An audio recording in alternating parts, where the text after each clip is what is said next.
Shalom Bapak Ibu Saudara-saudari yang dikasihi dan mengasihi Tuhan. Kita bersyukur hari ini boleh kembali belajar akan kebenaran firman Tuhan.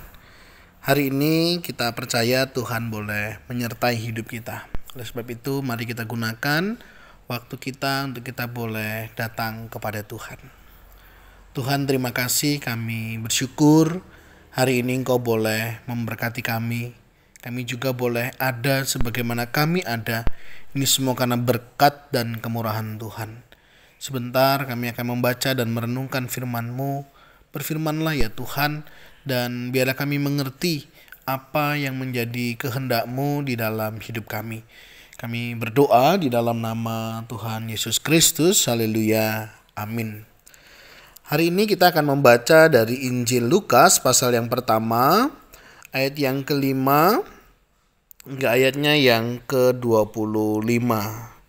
Dan saya akan membacakan ayatnya yang ke-25. Inilah suatu perbuatan Tuhan bagiku, dan sekarang Ia berkenan menghapuskan aibku di depan orang. Amin. Demikian firman Tuhan. Mari kita merenungkannya. Bapak Ibu Saudara yang dikasihi dan mengasihi Tuhan, dalam perjalanan hidup ini tidak selalu kita mendapatkan apa yang kita rindukan. Tidak selalu kita juga mendapatkan apa yang kita inginkan. Begitu juga dengan sesuatu yang menurut kita itu sebenarnya penting banget, ya. Pernah nggak Bapak Ibu Saudara punya keinginan dan itu akan mempengaruhi kehidupan Bapak Ibu? Ya pasti pernah ya. Paling tidak misalnya dalam sebuah keluarga. Salah satu orang menikah zaman dulu ya. Zaman sekarang juga masih ada, walaupun ada beberapa orang mereka lebih memilih untuk tidak. Misalnya tentang mendapatkan sebuah keturunan. Ya, mendapatkan keturunan itu menjadi pertanda bahwa keluarga itu adalah keluarga yang diberkati Tuhan. Itu konsep yang lama. Dalam pengertian itulah buktinya. Padahal sebenarnya ada orang yang memang dipercayakan dengan diberi, tetapi ada juga yang dengan cara yang tidak, tetapi mengerjakan hal yang lainnya. Saya menjumpai ada banyak, dan saya melihat mereka tetap efektif dan mereka tetap bisa menjadi berkat bagi banyak orang. Nah, memang dalam konteks budaya pada zaman itu, ya, tidak memiliki keturunan itu adalah sebuah aib, ya, bisa macam-macam, dan Bapak Ibu nggak usah memikirkan sampai sejauh itu, ya. Tapi itu menjadi sebuah aib. Dari mana kita tahu? Dari bagian yang kita baca tadi, bagaimana ketika Elizabeth mendapatkan kemurahan Tuhan dan dia berkata, suatu perbuatan Tuhan bagiku, inilah satu perbuatan Tuhan bagiku, dan sekarang Ia berkenan menghapuskan aibku di depan orang. Bapak Ibu Saudara, dalam menghadapi aib ya, atau cibiran, atau menghadapi omongan orang itu memang tidak mudah. Ya, memang kita pasti akan bilang hidup ini kan bukan apa kata orang, ya. Udahlah, nggak usah pedulikan omongan orang lain. Nah, bagi kita yang terbiasa dengan hal itu mungkin tidak jadi soal.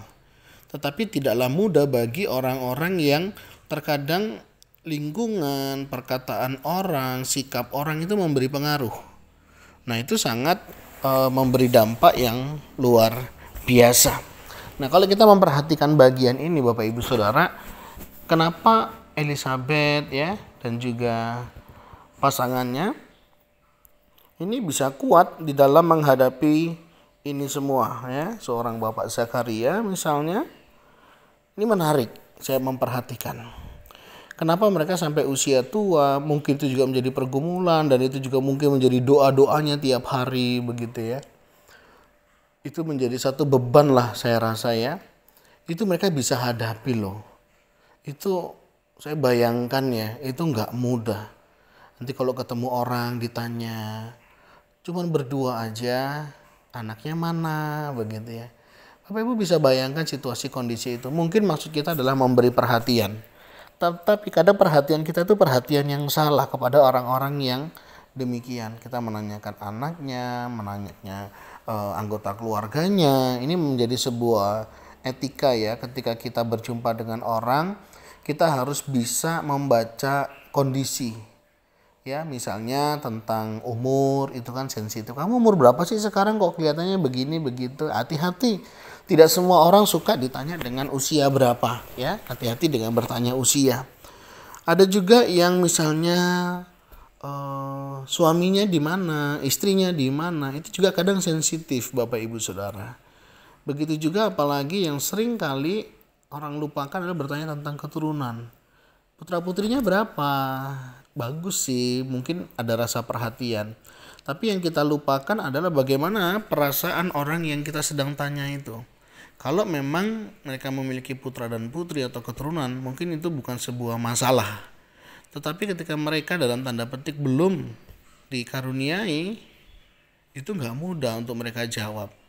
Biasanya mereka akan diam sejenak dan kemudian mulai menatap kita dan mulai sedikit berbicara seolah-olah itu menjadi sebuah aib. Artinya kita perlu menjaga tutur kata kita juga di dalam kita bertanya. Ya, artinya kalau tidak terlalu penting banget, mungkin lebih baik tidak usah. Ya, walaupun kita itu biasanya basa-basi saja begitu ya. Kita perlu menjaga perasaan itu, kita perlu menjaga seandainya hal itu pun terjadi pada kita, mungkin kita juga merasa tidak nyaman. Beda halnya misalnya dengan orang yang sudah bisa menerima, ya. Itu bukan sebuah soal. Ya, kalau yang sudah bisa menerima, tapi bagi yang belum ini nggak mudah. Nah, tetapi bagi yang belum misalnya ya, ada sesuatu yang mungkin beberapa kadang pertanyaan-pertanyaan yang tidak enak begitu ya. Nggak apa-apa Bapak Ibu Saudara, kita jawab saja dengan apa yang ada. Nah, memang tidak mudah kita langsung bisa menjawab sebagaimana adanya. Karena itu tentunya membuat kita ada nilai diri di sana.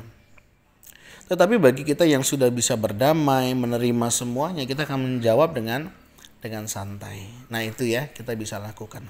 Nah, saya melihat begini.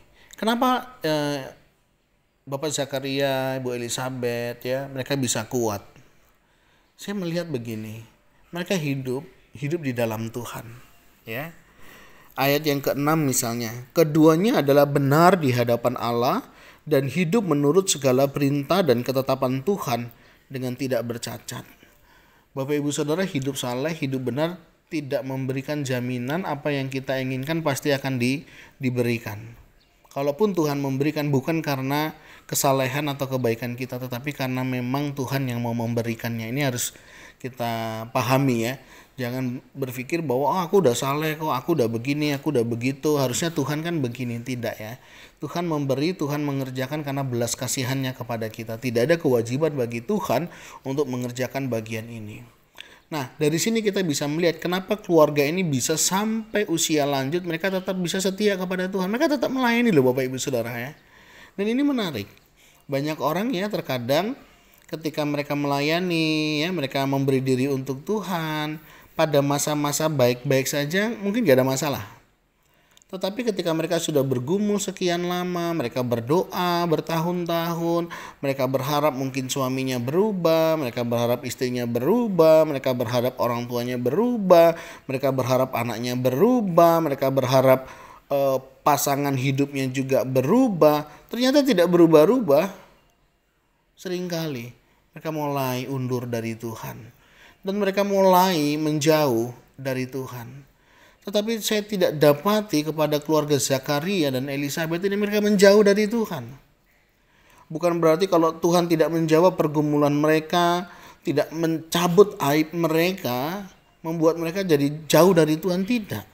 Justru mereka sampai akhir, ya mereka tetap setia melayani Tuhan. Dan ini yang sebenarnya perlu kita contoh. Ini yang sebenarnya kita perlu teladani.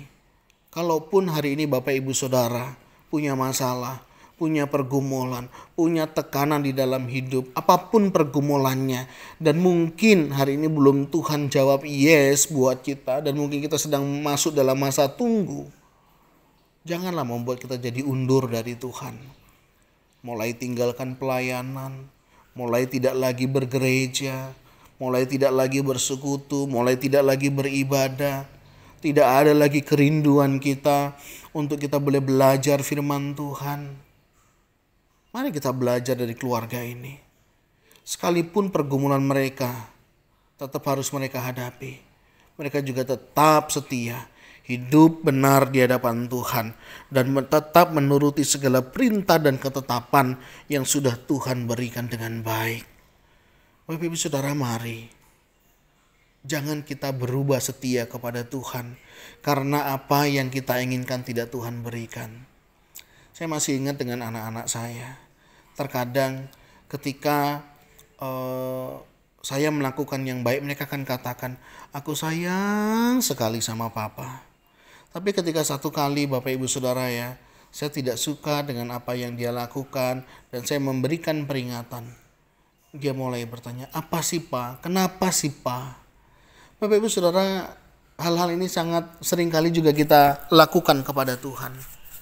Ketika apa yang kita harapkan, kita inginkan Tuhan berikan, wah kita bisa berkata puji Tuhan, haleluya, Tuhan memberkati, Tuhan baik. Tapi ketika Tuhan tidak mengizinkan akan apa yang mau kita lakukan, kita mulai, Tuhan kenapa sih? Ada apa sih? Dan akhirnya kita mulai mundur dari Tuhan. Kita mulai meninggalkan Tuhan dan kita mulai jauh dari Tuhan. Karena kita sudah mulai jauh, kita mulai meninggalkan Tuhan dan kita mulai merasa titik nyaman. Dan akhirnya kita pun tidak lagi peduli akan Tuhan. Padahal kita lupa, nafas hidup kita pun masih Tuhan yang memberikannya. Saya menjumpai ada banyak orang bergumul.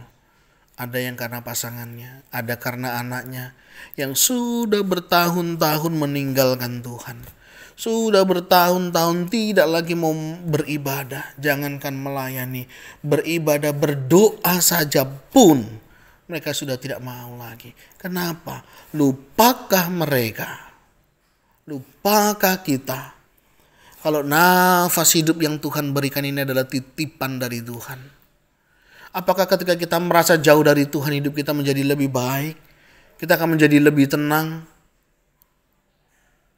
Mari Bapak Ibu Saudara, jangan kekecewaan itu kita biarkan tinggal di dalam hidup kita. Dan kita memilih jalan untuk jauh dari Tuhan. Mari kita tetap setia, tetap hidup di dalam kasih dan kemurahan Tuhan. Mari, selagi masih ada kesempatan, mari kita datang kepadanya. Ingat, nafas kita pun masih Tuhan yang memberikannya. Tuhan, terima kasih. Kami bersyukur hari ini kami belajar keteladanan iman dari keluarga Zakaria. Mereka boleh tetap setia melayani walaupun ada doa mereka yang lama sekali tidak dijawab yes oleh Tuhan. Hingga pada akhirnya mereka pun mengalaminya. Tuhan, ajar kami juga tetap setia, tetap melayani, tetap tekun mengerjakan apa yang menjadi bagian kami. Karena kami tahu Tuhan juga akan mengerjakan bagian Tuhan dengan baik.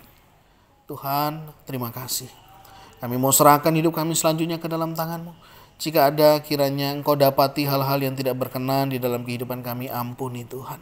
Kami juga tetap berdoa untuk orang-orang yang tetap berpengharapan kepadamu. Tuhan, tetap kuatkan, teguhkan iman kami semua.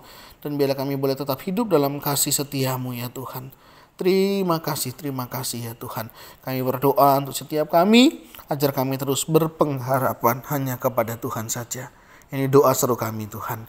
Dan kami juga berdoa untuk jemaat-jemaat-Mu, jika ada di antara kami yang sedang mengalami kelemahan tubuh, yang sedang sakit, mohon Tuhan Kau boleh jamah, Engkau boleh sembuhkan, sehingga setiap kami juga boleh mengalami kemurahan daripada-Mu.